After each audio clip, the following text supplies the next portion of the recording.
Hey everybody, it's time for Chapter 7, My Game. The good feeling between Dad and me didn't last much beyond the first inning. As soon as the game against Ritter's Diner started, it went two directions at once. There was my game, and there was Dad's game. My game was calm. His was not. First, like Dad said, the caveman with the rock rules, and I had the rock. I know I told Mom I liked baseball, but not all of it. I only liked the pitching part, which to me was still like throwing rocks at targets in the backyard. Except with a baseball game, there were a lot of other people standing around staring at me, which I didn't like because all those eyes made me itchy and nervous. I loved being on the mound. I thought of it as a giant patch under my feet. As long as I was standing on it, I was fine. But when I stepped off, the whole world would spin around like a top. That's why I never covered first on a grounder to the first baseman because it meant leaving my mound. I didn't want to do it, so I didn't. Even when Dad yelled out, "Don't make me come onto the field and drag you over there next time." Well, I knew he wasn't coming to the mound. He'd been out twice before to yell at me for not listening to him, and the ump told him if he came out a third time, he'd have to change pitchers. So he just stood by the dugout and hollered. But I didn't even look at him. Between batters, I just strolled toe to heel around the edge of my mound like a tightrope walker. And if a batter happened to get a hit, I just struck out the next batter. I also refused to back up the catcher on a throw to the plate, even when Dad ordered me to do it. "You have to do it," he commanded. "I'm your coach. I'm your father."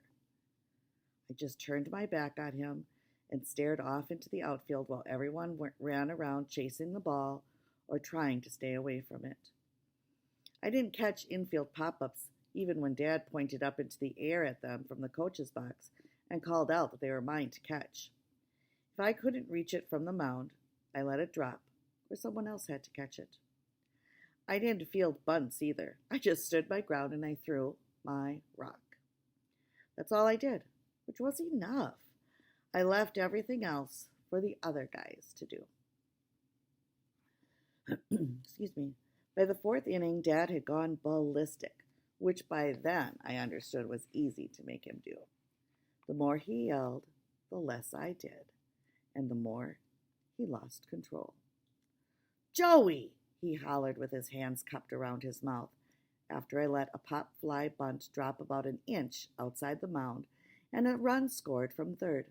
"Please, son, if you're mad at me, just say so. Don't blow the game. We could talk about why you're mad at me later. But for the love of Pete, please pick up the bunts before the whole darn team figures out they can bunt their way to victory." I wasn't worried about their bunting. I just rolled my head around like my neck was tight and kept my mouth shut. The mound was a good place for me to think, and I guess I was silent with Dad to pay him back for all the times I'd hope he'd come and talk to me, but he never did. So I was just giving him a taste of his own medicine.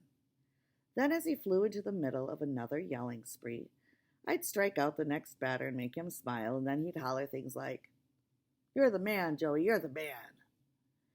After 3 outs, I had to leave the mound and go to the dugout, which I dreaded. I left the ball on the rubber for the next pitcher, and then pulled my hat all the way down over my face like it was a Halloween mask, and peeked out the little air vent holes.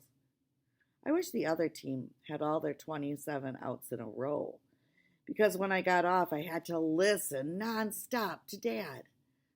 But worse, I had to bat, and I hated to bat more than anything I ever did in my whole life. I didn't like people throwing rocks at me because it reminded me of all the times I used to run like a crazy rabbit all the way home from school with kids chasing me and throwing real rocks at me, which sometimes hit me and hurt. Every time I stood at the plate and watched the pitcher wind up, I could feel every muscle in my body getting stiff and contorted, and so when I took a swing, I closed my eyes and looked like I was hacking at a piñata. And it was the laughs and boos of the other players along with Dad's constant jawing that bothered me most. I just wanted to hit the ball to shut everyone up, but I couldn't get near it. And all the way back to the dugout with my chin down and the bat dragging a line in the clay, I could hear those words hurled at me like stones. Whiff king. Pansy bat. Turnstile. I wanted us to score a lot of runs and win the game, but I was always happy when our team got its third out and I could go back to my mound and do only what I was good at, which was throw hard at the catcher's glove and let the rest of the team do everything else. We beat Ritter's Diner 7-3. It was easy, and I could tell the people who saw the game knew that what Dad knew. I was an awesome caveman with a rock. The moment I struck out the last batter, Dad got all happy again and stopped being so intense, which made me happy too. That's my boy out there, he yelled to everyone in the stands. He's the pride of the Pigzas. Even Grandma stood and held Pablo up to her chest, and he was yapping and paddling his arms and legs with happiness, just as Dad was. I stood on the mound and wished the moment would never end. But it did. People stopped cheering and started walking toward their cars, and I put the ball on the rubber and headed for the dugout. Instead of going home, Lizzie invited us to the store. She and Grandma and Pablo went to pick up pizza. On the way over, Dad kept talking and talking about how I crushed them, stomped them, atomized them. I looked over at his mouth, which never seemed to close. His lips never even touched. And it made me dizzy to listen to him. And I cringed when he said he'd been thinking again. Your coming to visit has been the greatest gift to me. You make me feel like a winner, Joey. That is the best thing that has ever happened to me. Except now I feel so darn guilty. I've been an awful dad, he hung his head. And here you are, a great kid, and I sure would feel a lot better if I could give you something so great that it would make up for everything. I was going to tell him that it wasn't important to make up for everything, that what we were doing now was fine with me. But before I could get my thoughts into words, he suddenly swerved sharply and stopped in front of a little store. Be right back, he said, and he left the engine running. As soon as he was out of sight, I slid over to the driver's seat. I held the steering wheel. I reached forward and touched the gas pedal with my toe. The engine roared. I pressed the brake. I was adding up how many years it would be before I got my license when Dad jumped into the passenger side of the car with a bag of ice. Put it in gear, big man. Take me to the mall. Are you joking? I asked. Half, but give it a try. If you mess up, I'll just reach over and grab the wheel. Maybe this is what happens when you become a winner, I thought. You get to do really good stuff. I put my foot on the brake, pushed the gear shift into reverse, and when I lifted my foot, we rolled out into the street. Put it in drive, Dad said, and I did. Then I straightened out the wheel, and I pressed on the gas. But I was short, and when I slouched to press the gas, I couldn't see over the dashboard. Then I felt Dad grab the steering wheel.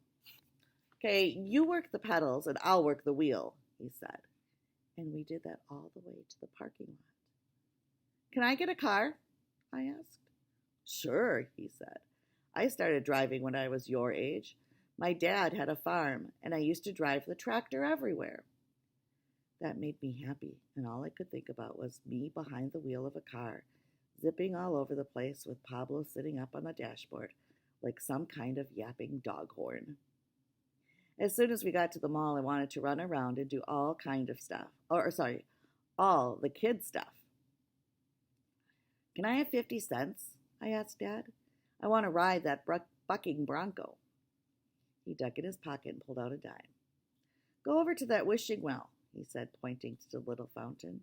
See if there are some quarters in there. I can't do that. It's stealing, I said.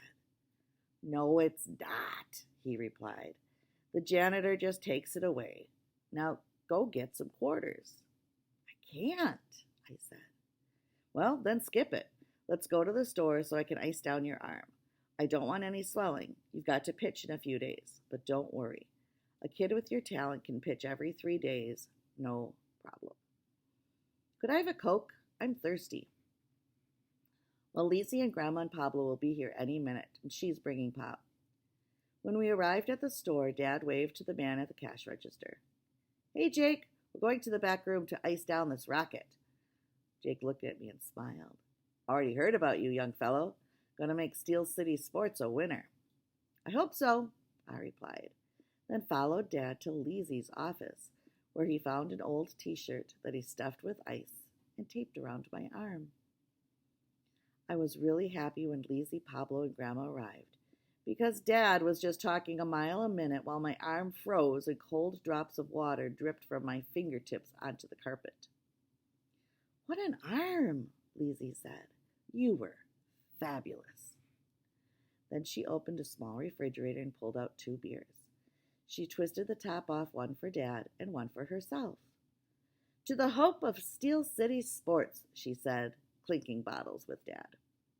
Dad put the bottle to his lips and tilted the bottom up for a moment, and when he set it down, it was empty. And in an instant he had his hand wrapped around another. That first one's so lonely it needs a friend to keep it company, he said, smiling.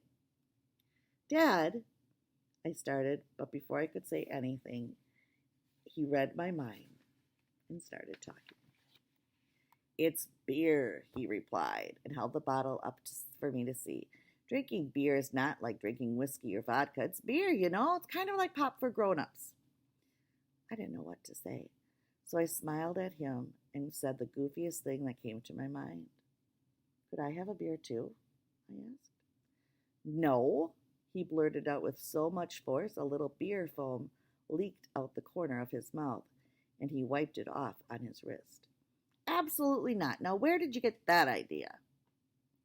Grandma was opening the pizza and sliding slices onto paper plates.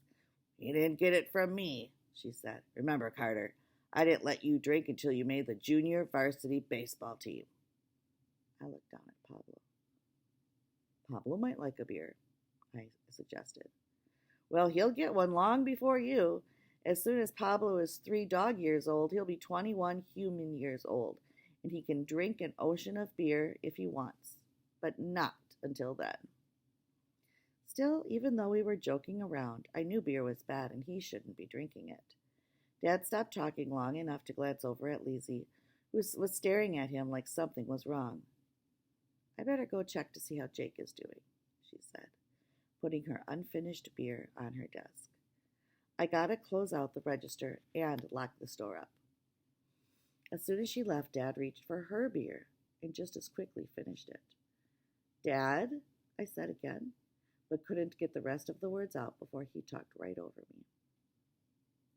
There's no reason to get excited and tell you know who, because you know how she can get.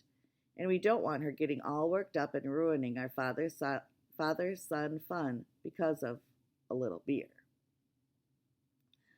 I wasn't thinking about how she can get. I was wondering how he could get. Mom always told me that he went from a lamb to a lion in no time flat once he had a drink.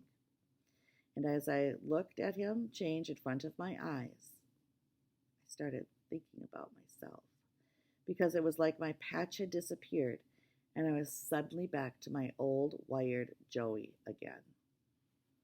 As soon as he went to the toilet, Grandma said, Remember what I told you. As soon as he gets a new girlfriend, he thinks he can handle a drink. But mark my words, he can't.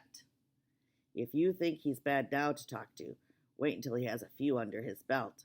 And I promise you, you'll tape your ears shut. God only knows why I put up with it. I guess it's the same for Mom. Yours puts up with you because you are her son, and I put up with him for the same reason. When Dad came out of the bathroom, he suddenly looked at his watch. We better get going, he said. Oh, I'm tired, I replied. I unwrapped the tape from around the t-shirt and shook the ice out into the trash. Then I lifted Pablo off the seat of his chair where he had been eating little round slices of pepperoni I had set aside for him. "I want to go to bed," I announced. I said goodnight to Lizzie on my way out to the car and fell sound asleep to the sound of Dad's voice as he drove home. That's the end of chapter 7.